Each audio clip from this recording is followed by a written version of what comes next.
Hi guys, അപ്പോൾ നമ്മൾ ഇനി ഫസ്റ്റ് ഗ്രൂപ്പിലെ കാറ്റോണിൻ്റെ അനാലിസിസ് ആണ് സംസാരിക്കുന്നത്. അപ്പോൾ ആദ്യമായിട്ട് ഞാൻ കുറച്ച് സാൾട്ട് സൊല്യൂഷൻ എടുത്തിട്ടുണ്ട്.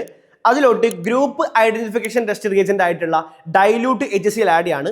ഡൈല്യൂട്ട് HCl ആഡ് ചെയ്യുന്ന സമയത്ത് അവിടെ നമുക്ക് വൈറ്റ് പ്രസിപ്പിറ്റേറ്റ് കിട്ടുകയാണെങ്കിൽ നമുക്ക് എന്ത് പറയാൻ വേണ്ടി പറ്റും? അത് ഫസ്റ്റ് ഗ്രൂപ്പ് കാറ്റോൺ ആണെന്ന് പറയാൻ വേണ്ടി പറ്റും. ഫസ്റ്റ് ഗ്രൂപ്പ് നമുക്ക് ആര് മാത്രമേ പഠിക്കാനുള്ളൂ? ലെഡ് മാത്രമേ പഠിക്കാനുള്ളൂ. ഇനി നമുക്ക് എന്ത് ചെയ്യാം? ലെഡിന്റെ ഐഡന്റിഫിക്കേഷൻ ടെസ്റ്റിലോട്ട് കിടക്കാം. സോ ഐഡന്റിഫിക്കേഷൻ ടെസ്റ്റിന് വേണ്ടി ഞാൻ എന്ത് ചെയ്യുന്നു? വീണ്ടും ഒരു ടെസ്റ്റ് ട്യൂബ് എടുക്കുന്നു.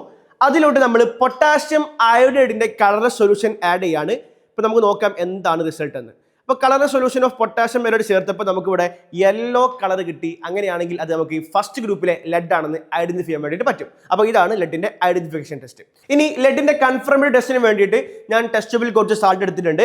അതിലേക്ക് ഞാൻ ആദ്യം അസറ്റിക് ആസിഡിന്റെ സൊല്യൂഷൻ ചേർത്തിട്ട് ഇതൊരു സൊല്യൂഷൻ ആക്കി മാറ്റുകയാണ്. ഓക്കെ, അപ്പോൾ ഞാനിവിടെ ലെഡിന്റെ സാൾട്ടിലോട്ട് അസറ്റിക് ആസിഡിന്റെ സൊല്യൂഷൻ ആഡ് ചെയ്തു. ഇനി അതിലോട്ട് ഞാൻ എന്ത് ചെയ്യുന്നു? പൊട്ടാഷ്യം ക്രോമേറ്റിന്റെ യെല്ലോ കളർ സൊല്യൂഷൻ ആഡ് ചെയ്യുമ്പോൾ ഇവിടെ എനിക്ക് എന്ത് പ്രസിപ്പിറ്റേറ്റ് കിട്ടണം? യെല്ലോ പ്രസിപ്പിറ്റേറ്റ് കിട്ടണം. അപ്പോൾ ഇവിടെ എനിക്ക് എന്ത് കിട്ടി?